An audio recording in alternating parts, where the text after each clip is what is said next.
Hi, everyone. Welcome back to the American Experiment Podcast. My name is Grace Keating. I'm here with Catherine Hinderacher, and this is episode 45. Woohoo! Woo!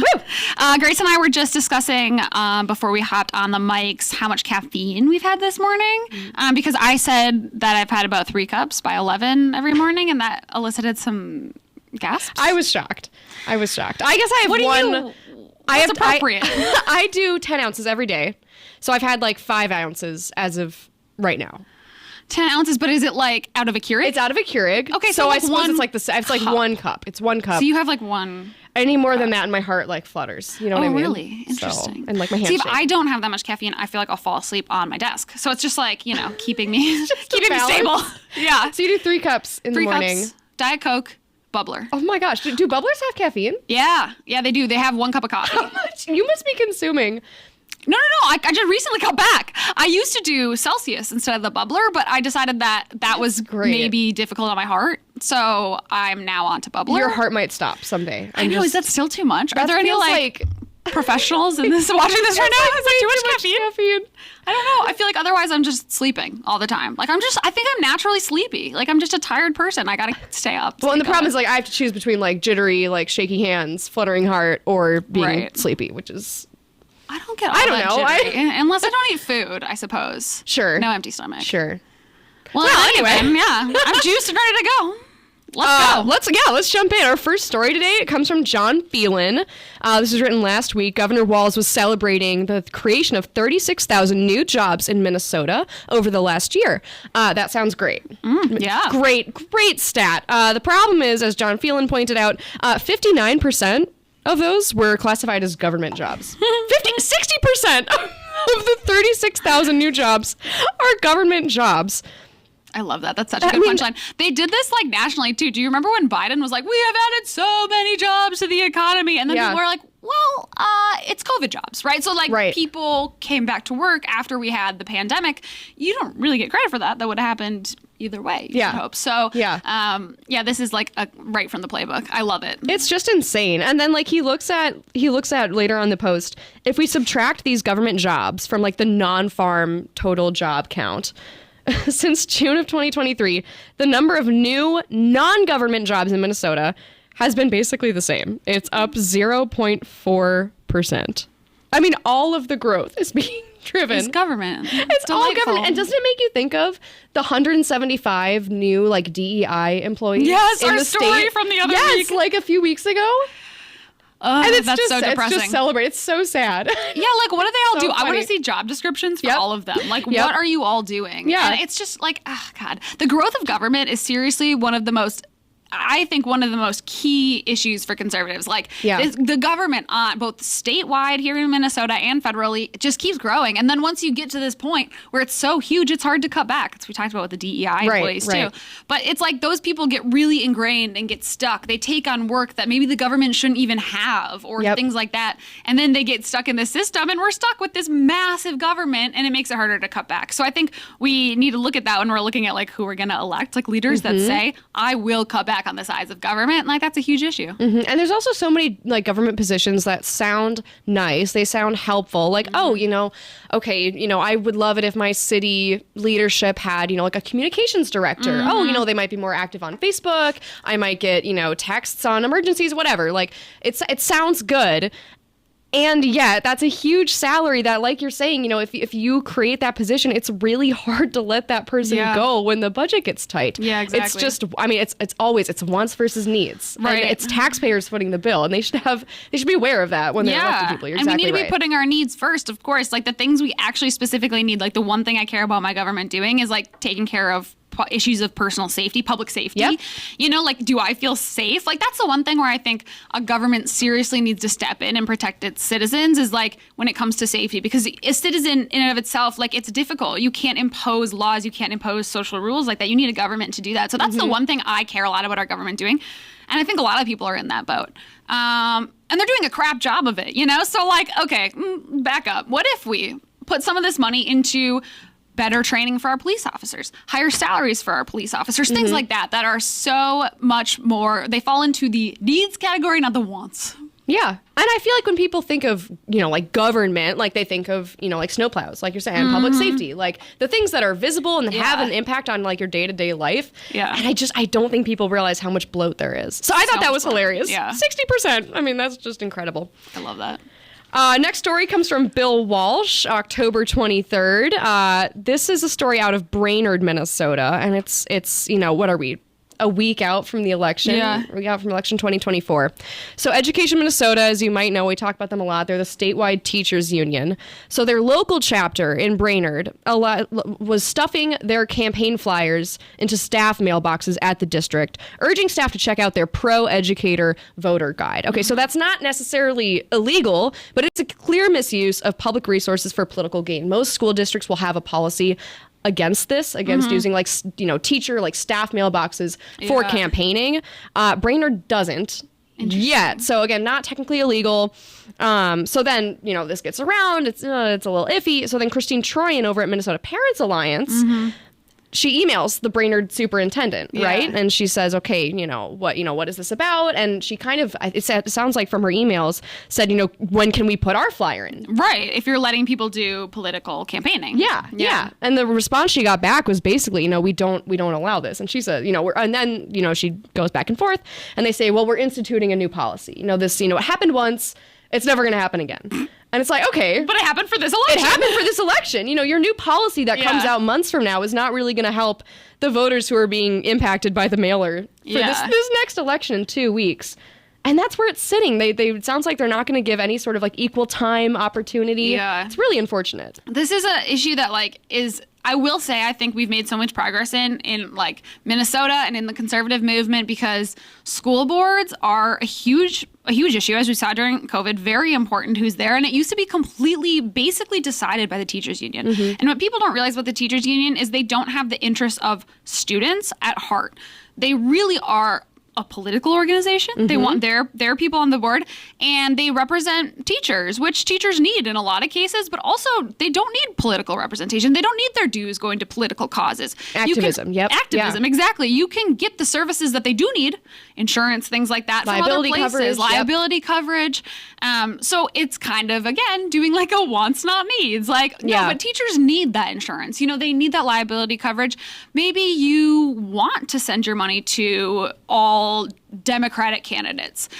Okay, then you support the teachers union, but you should have other options. And that's one thing that the teachers union is obsessed with, is people not having other options. Yep. Teachers not having other options, but to give their money to them, the one option. And then they, in turn, give their money to their democratic causes and activism. It's really gross. And it's this kind of like power that they have over the school boards, over the teachers, and in the legislature to do whatever the teachers union decides is good. And it's politically motivated a lot of the time, which is sad. And then there's no one really looking out for the students. And I think that's why the parents' rights movement is so important. There needs to be someone who the best interest is always the students, and we need people. It's just like if you go to court, you get a victim advocate, you get people that advocate for you, get a lawyer, you get someone that has your interests at heart. The students haven't always had that. The teachers union has maybe represented the teachers. They've tried and often failed, but they've represented the teachers, and no one looks out for the students whose reading scores are going down like crazy, math scores going down like crazy. But I think people are waking up to this. Obviously, we've seen huge movements in the parents' rights movement, and I think that's a great thing. So I don't know. I think that this is obviously an example of something that's kind of corrupt.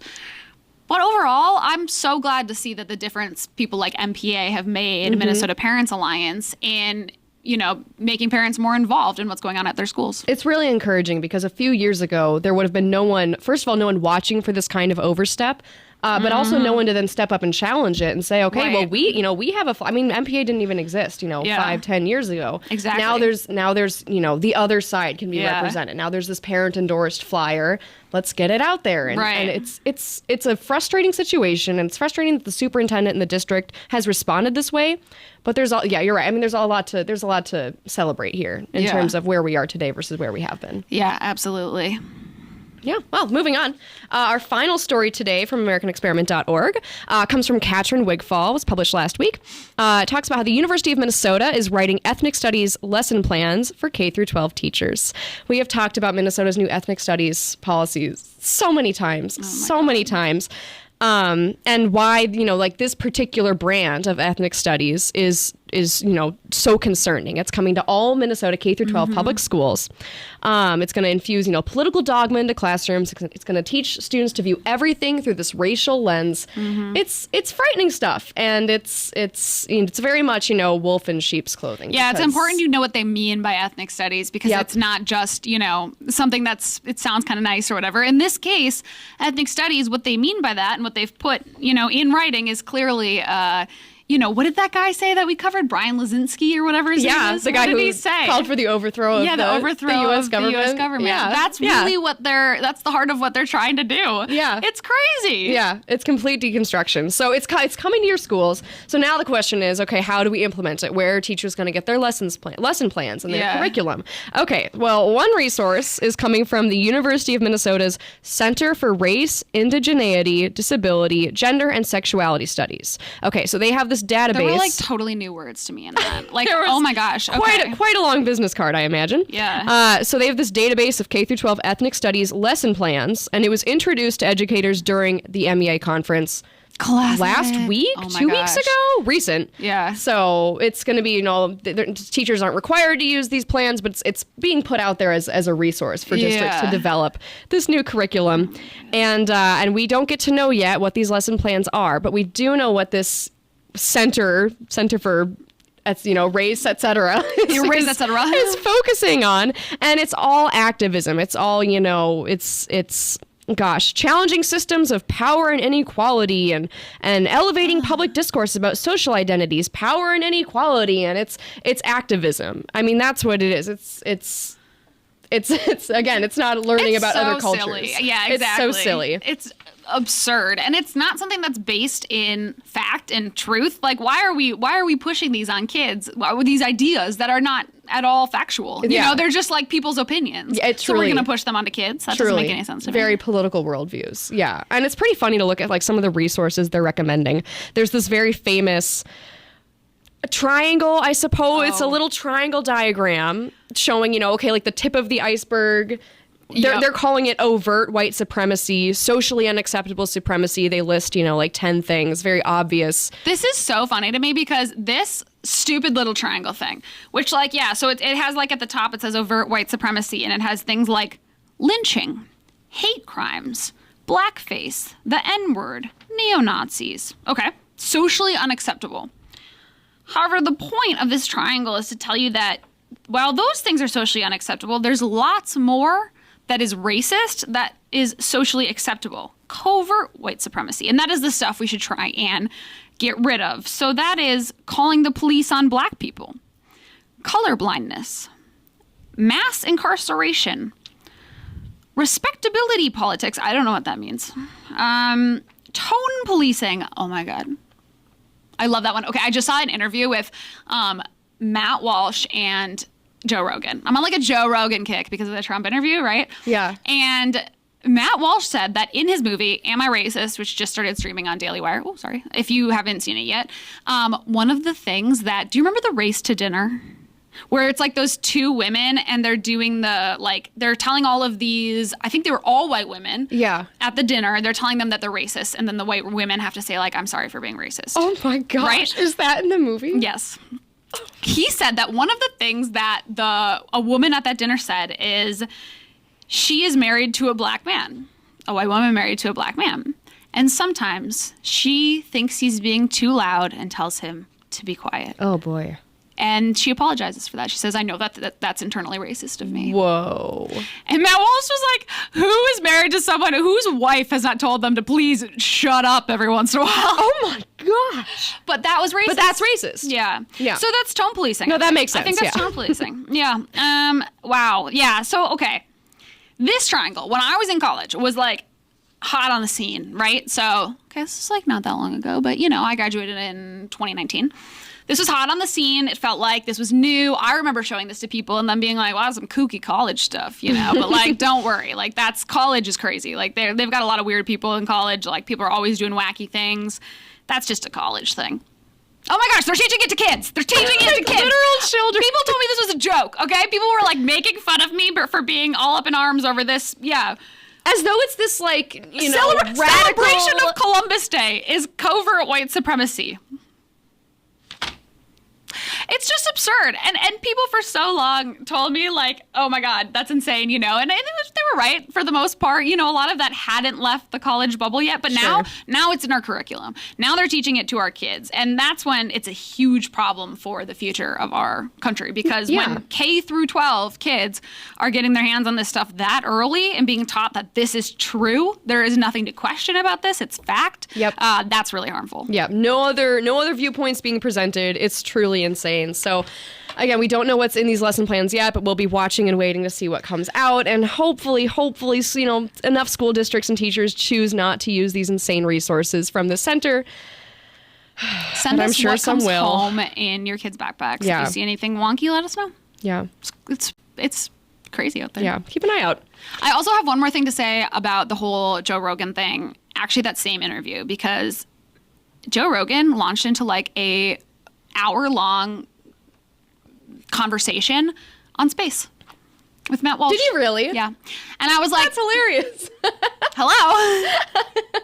That Men doesn't surprise me. love space. That does not surprise me. Yeah, I just like, feel from like that's him, kind of his brand. that is, yeah. Matt Walsh is literally sitting there like, he's like grilling him on if he thinks the moon landing is real. It's very funny, but boy. also kind of like, Oh my gosh. Matt Walsh is like, huh? So yeah, I mean, I got down this rabbit hole because of the Trump interview. Did you watch it? No. Okay. No. It's good. I only got halfway through. I mean, it's 3 hours. It's 3 hours? It's 3 hours. Has anyone watched the full thing? Oh my Oh god. my God, yeah, like millions and well, you don't know how many people watch the full thing, but it's been seen. Isaac raising his hand behind the camera. I mean, it's been seen by millions and millions of people. It's crazy. I think the YouTube last I checked was at like 40 million and Wow. counting. That was yesterday, I think so. And that doesn't include Spotify, Apple Music, Sure. all those things. Sure.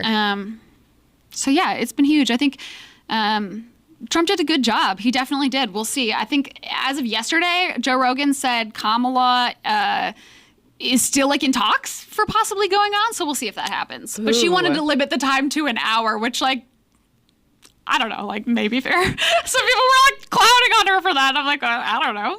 He also, this is so funny. Joe Rogan was like, who was he talking to? Talking to someone about how Trump, the whole time he was there, didn't take a bathroom break. And he thought that was the funniest thing ever. He came into the studio, recorded for 3 hours, talked to people, left.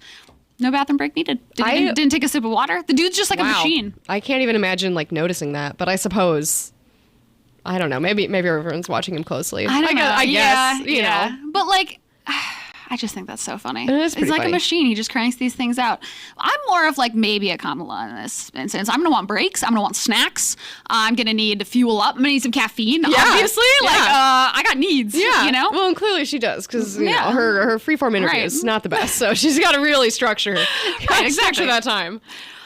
Oh my gosh. Well, what else did I miss? What else did I miss this week? Okay. There's something that I wanted to show you. I'll pull it up on my laptop here, and then we'll play it on the screen for everyone. But it is from a rally that Kamala Harris did. And as you may have seen, the Obamas are going all over advocating for her and telling people to vote for Kamala and Walz. Okay.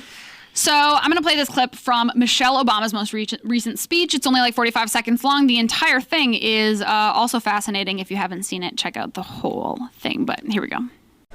But to anyone out there thinking about sitting out this election or voting for Donald Trump or a third-party candidate in protest because you're fed up, let me warn you, your rage does not exist in a vacuum.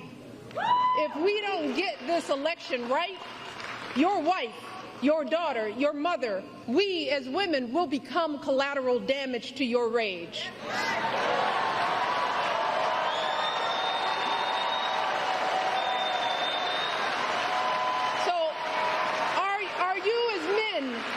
Prepared to look into the eyes of the women and children you love and tell them that you supported this assault on our safety?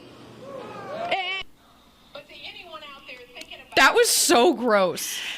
Yeah. I didn't like any of that. That was so gross. I like seriously find that personally offensive. I don't know. It's crazy. Were people booing right away? It sounded like boos. Yeah, I think they're booing at the people who would be voting third party. Okay. I don't think they're booing her. I think it was like, oh yeah, boo, don't vote for anyone else. Don't sit it out. Okay. So she targets explicitly men in her speech, right? Because as we've talked about before, this is a very gender divided election, it seems like. Trump heavily targeting men, Kamala Harris heavily targeting women. Yeah.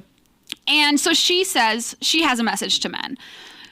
Do this for the lives and the rights of the women in your lives. Mm-hmm. I think that's disgusting. I think it's a disgusting lie. And for someone of her stature, the former first lady, to go out, lie, and gaslight the American people, say things that are patently wrong. Our rights are not at stake. The women have no fewer rights than men in this country. And to insinuate as such, to make people believe that that's the case, is sick. Yeah. She bogs people down with this oppression that's made up in their mind. Yep. You know, like women are not oppressed in America today. And it's really, really disgusting, I think, that we have politicians who try and grift off that fact that women think falsely that there are things they can't achieve because there are women in America. And politicians use that feeling that women have to get ahead in their career, to raise money for their candidacy. They prey on women's feelings, and it's gross. Yeah. And I think as women, it's so important we stand up to that and say, look, we're not going to be emotionally manipulated by your language, by your gaslighting, by your lies. We know that our rights are not at stake. We know that, you know, what we want is personal safety. We want the border to be closed because we want to be safe. We want crime to go down because we feel unsafe.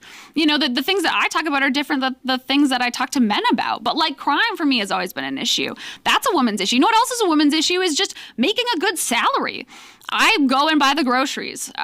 It's really freaking expensive. Yeah. That's a woman's issue, if you will. Like, oh my gosh, Yeah. if I can't afford to go to Target, that sucks. Yeah.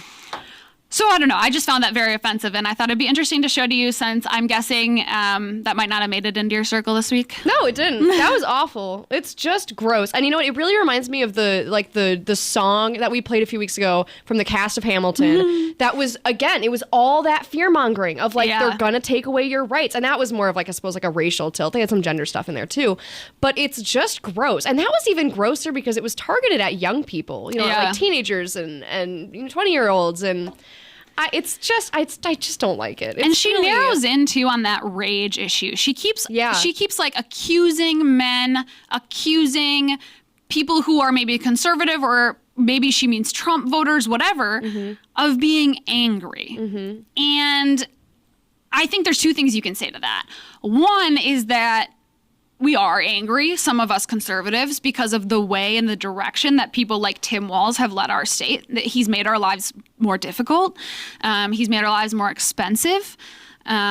He's interfered in our lives more by growing government, by putting up all this red tape. There's that aspect. So we are angry. There are people who are angry about that. On the other hand, I'm so happy. Like, I'm so happy. And I know a lot of conservatives that have a really optimistic, happy outlook on life. And to say, you know, you're just guided by this rage and anger, it's obviously a false narrative. I mean, if you look at the candidates, too, on the right, who get up there and dance on stage and are happy, and you look at her, you know, really angry on this podium trying to convince women to give in to this lie they're trying to sell them, well, that's not so happy to me. That's anger to me. It's also very patronizing. Yeah. So to reduce all of your issues and your values to just, you're just mad about the things that we're doing. Right, exactly.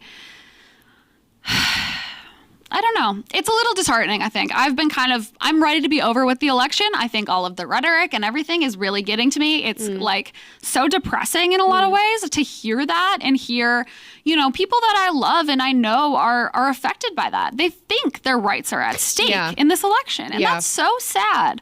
How do you tell people? No, they aren't. How do you convince people? No, they aren't. You have to really work hard to be, like, as a voter, as a citizen, like, you have to work against the grain to be informed. Like, you can't trust what the politicians are saying all the time. You can't trust what the media is saying all the time. Like, you have to really be engaged and follow issues closely. And there's so many people that don't because they don't have time or the inclination. And those are the people who are getting hurt by this insane fear-mongering. Yeah, don't let yourself be susceptible.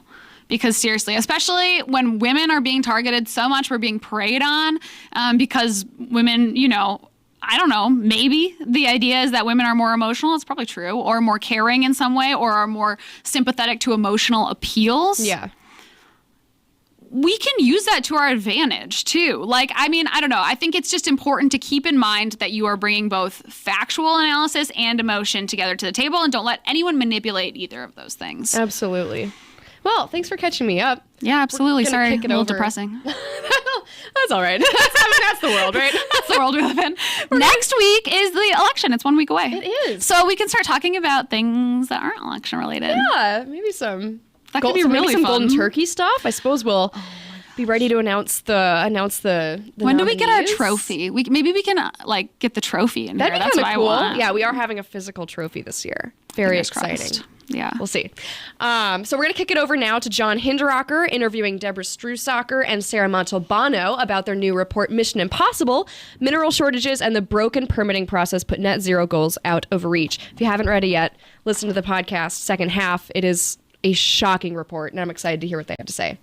See you next time. Thanks, guys. American Experiment is supported by thousands of individuals like you. To join the movement, go to www.americanexperiment.org and click the yellow donate button. From all of us here, thank you. Welcome, everybody, to the American Experiment podcast. I am joined today by Deborah Strusacker and Sarah Montalbano, and we are going to talk about their brand new paper, which is called Mission Impossible, Mineral Shortages and the Broken Permitting Process Put Net Zero Goals Out of Reach. And let me just very briefly tell you that Deborah Strusacker is a graduate of Wellesley College and has a Master's of Science in Geology from the University of Montana. Deborah is a certified professional geologist with the American Institute of Professional Geologists and has many other honors and awards to her name as an expert in mining recognized around the world and an occasional testifier in front of congressional committees. Sarah Montalbano was a policy fellow at Center of the American Experiment, specializing in energy and environmental policy. So there's so much information in this paper, to try to lay it out in a way that it's understandable to our listeners and our viewers. I think we need to kind of take it step by step. And I think the starting point in the paper, as you lay it out, is that all of us consume kind of an amazing amount of raw materials and specifically minerals. I think a lot of people don't realize how much mining modern life really depends on. Well, absolutely. I mean, John, we've pulled some really interesting statistics in here, and we wanted to start by just framing that up. And the honest truth of it is you're using more than 40,000 pounds of materials, minerals, metals, and fuels annually, and that totals up around 3 million pounds in your lifetime. So it's a really astounding amount of minerals we need, and for the most part, they're largely invisible. They're in the computer that I'm talking to you with. They're in my phone. They're in the house. Your house has, 400 pounds of copper in it. Debbie, would you want to elaborate? I think that kind of scales it up. Well, sure. Thanks, Sarah. In the mining industry, we have a saying, if it can't be grown, it has to be mined. So the things that we use in our everyday life that we take for granted, they come from the ground one way or the other, and they are either grown and we consume them as food, or they build the entire infrastructure around us, whether it's our homes, our highways, our transportation network, our national defense system, our computers. Everything takes minerals, and it takes a lot of minerals. And some things like a phone, phones are pretty small. They obviously don't take a large volume of minerals, but they take many minerals. And by the time you add that up with the hundreds of millions of phones that are in the world, probably more than that, certainly more than that, it's a lot of stuff. And we use it every year, as Sarah was saying. We have in the report a figure that's produced by the Minerals Exploration Coalition, and we call that the minerals baby. And as Sarah was saying, that minerals baby uses about 40,000 pounds of materials, mined materials, every year, and we all do. So there's an enormous amount of mining going on all over the world and all around us that's necessary for modern life. Your report focuses on the fact that demand for these minerals is currently rising rapidly, specifically with respect to the minerals that are needed to create electricity and electrical products. What are some of those key minerals? Well, the one that people leap to usually first is lithium, because they think of lithium ion batteries, which are the batteries that most pieces of electronic equipment with an on-off switch use, and they are certainly the batteries that are used in electric vehicles. Now, lithium ion batteries have more than just lithium in them. The lithium is part of it, but there are also other cathode and anode materials like nickel or cobalt or graphite, and you have to have them all to make a battery work. I guess I'd add, if we expand it beyond the discussion of lithium ion batteries, the mineral that I think of as the absolute linchpin for the move to electrify so many aspects of modern life is copper. Because copper is such an excellent conductor of electricity, anything that involves electricity involves copper. And nickel and cobalt are a couple of other minerals that are widely used in electrical applications, I think, is that right? Right, in lithium ion batteries, and certainly they have many other applications as well. Nickel is an essential component of stainless steel, for example. So your report begins by laying out this just enormous demand for all these minerals, and then talking about why it is that demand for certain of these minerals, the ones associated with electricity, is rising so rapidly. And that's driven by several factors, as you point out. The first of them being this wished-for transition from fossil fuels to so-called green energy. Talk about that a little bit. How does that implicate minerals? Well, this move to try to transition away from fossil fuels and to substitute things like wind and solar power generation, there's just an enormous mineral intensity to those different kinds of power.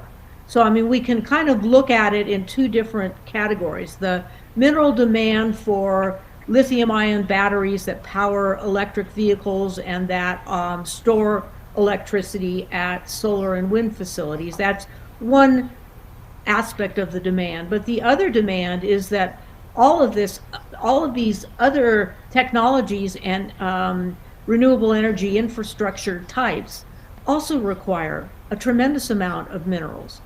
Solar panels take a lot of different minerals, including rare earths and silver. The magnets that are used in the motors to power wind turbines use rare earths. And so all of these minerals are essential building blocks for which, if you want to call it the energy transition or the move to substitute alternative energies for primarily coal and natural gas-fired power plants.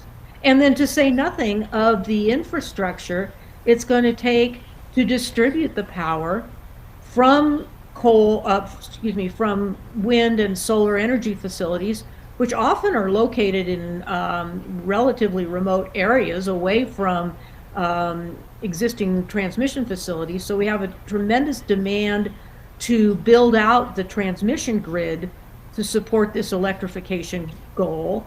And that in and of itself places a huge demand on aluminum, copper, and all of the materials that go into concrete and cement to physically build that infrastructure. Debbie, we drive by wind turbines on the highway, and I think they look like these white plastic things, sometimes turning around, sometimes not. I think the average person has no idea that a typical 3-megawatt wind turbine contains 9 tons of copper. I mean, think about that. 9 tons of copper. An offshore wind turbine contains approximately 32 tons of copper. And that's in addition to 335 tons of steel, 1,200 tons of concrete, 3 tons of aluminum, and 2 tons of rare earth elements. Those rare earth elements must not be too rare if you need 2 tons of them for an offshore wind turbine. That's a kind of a misnomer. Rare earth elements aren't that rare. I mean, they're not like rare like gold is rare. But finding the right mineralogy of the rare earth minerals can be challenging. You list all of those components in a wind turbine, and it really underscores the importance of Minnesota's mining resources in providing some of those minerals. I mean, certainly you have a long and proud tradition of iron ore mining, and that iron ore being the primary component of what you use to make steel. But also, Minnesota has world-class mineral deposits which are mainly currently untapped, unfortunately, copper and nickel and cobalt. 3 other absolutely essential, what I call energy minerals. So we could talk a lot more about this, but one of the basic elements that's driving the demand for vastly greater quantities of these minerals, starting with copper and including many others, is this would-be transition from fossil fuels to wind and solar and batteries and transmission lines. Another one that we've been reading about in the newspapers, also driving a lot of the demand, is artificial intelligence and the data centers that these tech companies are now starting to construct. Talk about that a little. Yeah, I would jump in here. I think it's a really interesting thing we're seeing because for the first time in decades, we're seeing growing electricity demand thanks to these kind of AI and data center pressures. So, this innovation is compounding the need for more transmission and copper to put in those transmission lines. So data centers could consume up to 9% of U.S. electricity generation by 2030, which more than doubles today's amount. We're thinking that's going to go up, from 200 terawatt hours to 260 terawatt hours in 2026. The AI portion of data center electricity demand is going to go up 80-fold. So we're really seeing a large mineral demand for that, not to mention that the equipment in the data centers actually requires copper too. There's a lot of electrical components in those things as well. Let's take a look at figure 5 from your report. I think we can put that up on the screen. There it is. And this shows it really dramatically. At the far left there, you see 2023 power demand driven by artificial intelligence. And just look how it grows. The far right there, that's just 2030. We're just looking at from 2023 to 2030. And the demand obviously is just, it's more than exponential. Absolutely. And I don't want to overhype things because, too often these kind of trends peter out and they're not quite as, transformational as we might expect. But this is just a couple years in the future, and this is where we're projected to go. So I really do think this kind of data center demand for minerals is going to be on a collision course with the other demands that we've talked about. Yeah. Well, it is. That's exactly the right way to put it, Sarah. It is on a collision course, and policymakers haven't come to grips with the big picture demands for minerals in light of this skyrocketing growth of electricity demand for AI data centers. And I think it's really time to take a deep breath and a step back and assess that mineral demand and make some reasoned judgments about which is most important. Yeah. I mean, do we want to focus that copper use mainly to respond to the electricity needed for the growth in AI and data centers? Or do we want to put it more into the EV and renewable energy basket? Because right now, we don't have enough copper to even satisfy the renewable energy demand. And you heap on top of that the incremental increase for electricity for AI, and as you say, it just exacerbates the problem. And our policymakers need to come to grips with that. Debbie, you just mentioned the third big factor that is driving or will drive significantly increased demand for raw materials, for minerals, and that's electric vehicles. And electric vehicles are a double whammy because, number one, they themselves include huge amounts of these minerals that we're talking about. And number two, instead of burning gasoline, they draw electricity from the grid. So they're going to put enormous additional pressures on the grid. So they increase the demand for these minerals in both of those ways. Let's put up figure 3 from your report, because I think this really shows it again in a way. You take one look and you get the point. What we're seeing here, or Debbie, why don't you explain? What is figure 3 showing? Well, I am not seeing figure 3, so I'm going to have to go by rote here a little bit. But just as a basic fact, an electric vehicle uses as much as 4 times the amount of copper as a gasoline-powered vehicle does. And so, you add that to the battery minerals that we were talking about earlier, the lithium, manganese, cobalt, nickel, graphite, and there's a big, huge material intensity for electric vehicles that right now we really don't have the projections that we are showing in our report, which incidentally are mainly a compilation of very recent data from the International Energy Agency and other reliable sources on the most recent projections of the availability for minerals. But it turns out that electric vehicles and the concept to electrify so much of the grid electrify so much of the transportation sector is what's hugely driving this mineral demand. And we quote one expert in our paper that suggests, hey, wait a minute, there's a happy middle ground here.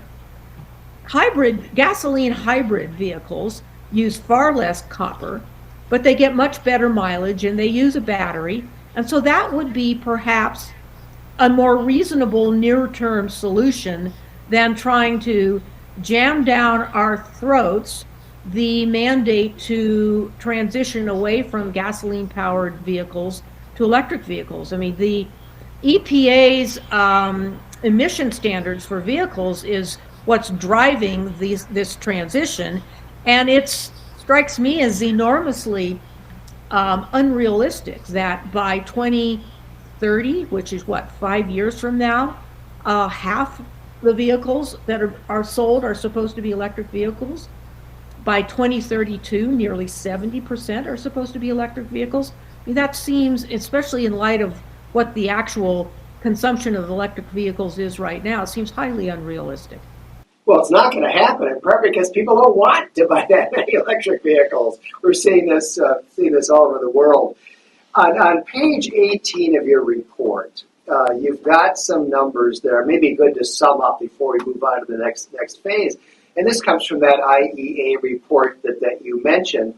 And it says that in order to meet this net zero by 2050 target, which comes from the United Nations, right, originally, and has been adopted by our government, other governments, it's kind of a standard thing, net zero carbon dioxide emissions by 2050. In order to meet that goal in terms of demand for minerals, the IEA concludes that lithium demand increases by a factor of 10. So somehow we got to go out there and mine 10 times as much lithium globally, as we're mining now. Graphite demand almost quadruples, and EVs, by the way, using enormous amounts of graphite, right? Nickel, cobalt, and rare earth element demand doubles, and copper demand nearly doubles. So those are the cliffs that theoretically we're supposed to climb. The mining industry is supposed to climb if we're simply going to get the minerals that are necessary to meet this net zero goal by 2050. So your paper then goes on to ask the obvious question and try to answer the obvious question: is that doable? I mean, is that copper out there? Is that graphite out there? Is that cobalt out there? And is it out there in a way that it's viable for us to talk about increasing the mining by this dramatic extent? Well, I'll lace up my geologist boots for a minute and suggest a response to your question.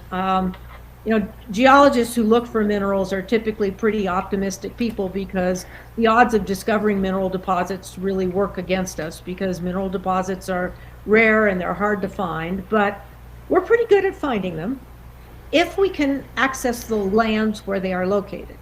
And one of the big impediments to mining, especially in the US right now, is that there are a lot of areas that have potential mineral resources where we just can't look for minerals. That mining is prohibited in those areas, and unfortunately, one of those most prospective areas is located in the Superior National Forest in Minnesota, where the Biden-Harris administration has put over 500,000 acres of land off limits to mining for over 20 years, and also revoked the mineral leases to the Twin Metals deposit, which is, again, speaking as a geologist, a world-class copper, nickel, cobalt project that could be mined with, under Minnesota's very comprehensive and stringent mining regulations, and produce environmentally clean and safe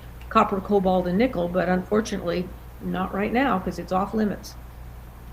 So going back to these IEA estimates that we've talked about a couple of times, that they have estimated how many new mines would have to be developed. And this is by 2030. I mean, it's now 2024, and we're talking about 6 years in the future. That's like day after tomorrow, the way things are going. But they estimate that there would need to be 50 more lithium mines, 60 more nickel mines, 17 more cobalt mines constructed by 2030 to meet global net carbon emissions goals. And you can do the same kind of thing in your paper. You go through similar kinds of numbers for other minerals that are necessary, including copper. Is there any sign at all that that's going to happen? Are we currently developing mines at anything like that rate? No, and in fact, the IEA actually has, two different sets of statistics. One that's kind of a little bit optimistic and one that's a little more realistic, but both of them show that there's going to be a significant shortfall of minerals. And let me answer this question again as a geologist. I mean, one of the reasons that we can't develop those minerals fast enough to meet those deadlines is that as I mentioned, they're hard to find. They're not, for the most part, mineral deposits are no longer sticking out of the ground. I mean, mankind has found all the ones that were exposed at the surface. And now geologists are looking for buried mineral deposits. And that's complicated. It takes time to discover it. It takes a lot of money to discover it. It takes some luck to discover it as well. So even if there were no policy impediments to exploring for minerals, just doing the exploration and the scientific investigation of a mineral deposit can take 5 to 10 years before a mining company has amassed enough data about this, what is essentially hidden mineral deposit that's beneath the surface of the earth, to make a decision, okay, yeah, we can economically mine this, and we think we know how we can do so. So we just can't do it fast enough. And there's a wonderful statistic in your paper that of the I think it's the copper mines, correct me if I'm wrong here, I think it's copper mines that went into operation between, I think, 2019 and 2023, something like that, 2022. On the average, it took 23 years for those mines post-discovery to actually be developed and to go into production, an average of 23 years. And part of that time is just the amount of time it takes to collect the data and analyze the data and have the money to obtain the data in the first place. And it just can't happen that quickly. And again, I underscore let's say we lived in a world with no permitting or policy barriers. There are still just these technical realities about how long it takes geologists and mining engineers to obtain the data that they need to be confident that there's a mineral deposit that they can develop, how to do, and the best way to develop it. And of course, all of that is before you even begin dealing with governments, which we will definitely add to the process.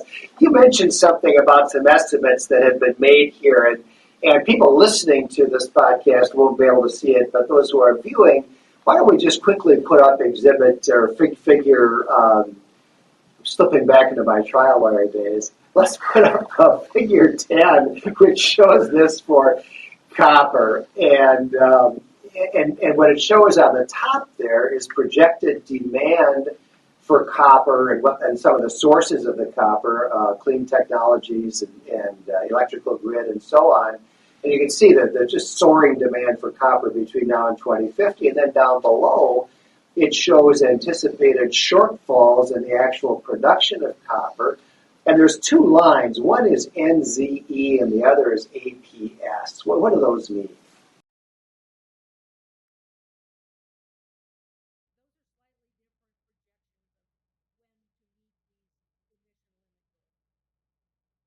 And so, but those two lines are close together, and what the graph shows is that they're projecting a very substantial shortfall of copper by the year 2040, only a little over half as much copper worldwide as we would need. Well, and that figure shows that the shortages begin like next year, practically. Right.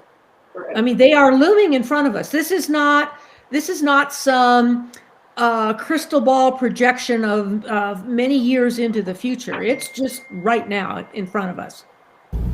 That's a great point. It may be time to buy copper futures. I'm not sure how they've been doing lately, but probably pretty well.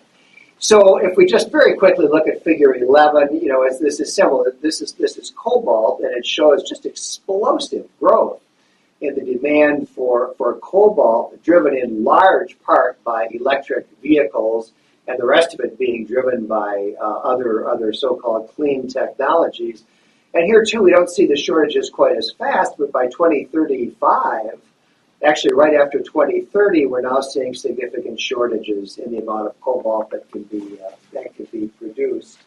And then if we just quickly put up figure 12, this is, again, the same kind of charts, but it's for nickel. And again, on the top, we see the just exploding demand for nickel between 2010 that's shown there in 2050, again, driven by electric vehicles and by other so-called clean technologies. And here again, Debbie, this projection shows, this is from the International Energy Agency, shows imminently we're going to be seeing shortages of nickel and very substantial shortages of nickel developing between 2030 and 2040. And, an aspect of these mineral shortages that we haven't discussed, and that's not the focus of our paper, but it still kind of keeps me up at night, is the military uses all of these minerals as well for national defense. And there is a chart in our paper that comes from a GAO report that shows the many minerals that the military uses and other key sectors of our economy, and the import reliance. I mean, we don't produce those minerals here, or we don't produce all of them that we need here. And it shows a shocking reliance on China and other foreign adversaries for many key minerals. Debbie, I think we're going to touch on that in detail in the second podcast in this series. Your report is so rich in data, so rich in information that we can't cover it all in 30 or 40 minutes. But that, I can tell our listeners, is coming soon, and it's a shocking state of affairs from a national security standpoint. So just to sum up this part of the paper and this part of the discussion, the bottom line is, as your paper shows, there is a huge and growing demand for these minerals that are really relevant to the production of electricity and to electrical products, and driven by multiple factors which we have talked about. And I get the impression that up until now, governments, policymakers, green advocates, whoever, have not really been getting out the pencil and paper, doing the math and figuring out, you want to impose these mandates, well, how in the heck are we going to meet them? Well, not only that, I think there's sort of a lack of recognition that, yeah, we can produce all of these batteries, and the batteries can power electric vehicles, and the batteries can be utility scale storage batteries, but batteries don't make electricity. They store and then they distribute electricity. So, John, you made this point early on the podcast that electric vehicles, in their essence, place a huge demand on the grid. And yeah, maybe you can satisfy that grid with solar and wind energy some of the time. And maybe when wind and solar energy aren't working all of the time, you can fill the gap with some large scale storage batteries. But then what happens? Because all of those batteries have to be recharged somehow from the grid. And I would love to add to that. I think this is relevant to the discussion, but I think a lot of policymakers are just assuming that there's going to be some amazing technical innovations that are going to reduce this mineral demand really, really quickly. And I think in our paper we discussed that there are some promising things on the horizon, but we can't plan for these things to significantly decrease a lot of the demand. And in a similar vein, recycling can help for certain minerals, but it is not going to be the cure-all solution to this. Well, part of what's going on here, I think, is that the so-called green energy sources of wind turbines and solar panels, plus transmission lines, which often will go for hundreds of miles, because they are relatively inefficient, per pound or per ton of material, they don't produce anything remotely approaching what a natural gas plant or a coal plant or a nuclear plant produces. And so by their nature, this is never going to change, by their nature, they inherently demand enormously more raw materials than those conventional sources of energy do, simply because they are so low intensity. Right. Their energy density is very low, and their environmental impact on the converse is huge.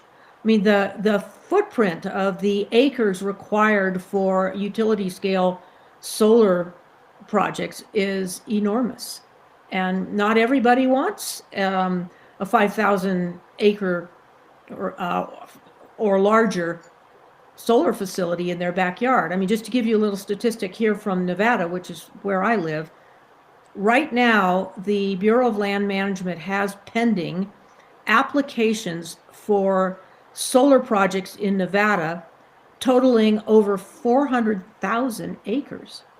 I mean, that's an enormous footprint of solar panels that essentially sterilize the land that they are placed upon for any other use. And so we have to make some judgments and some decisions about, is that really, in the big picture, in the big scheme of things, and if we add up all the environmental pros and cons here, is that really the best solution? And I just don't think people and policymakers have looked at it that way or taken a close enough look at those kinds of factors.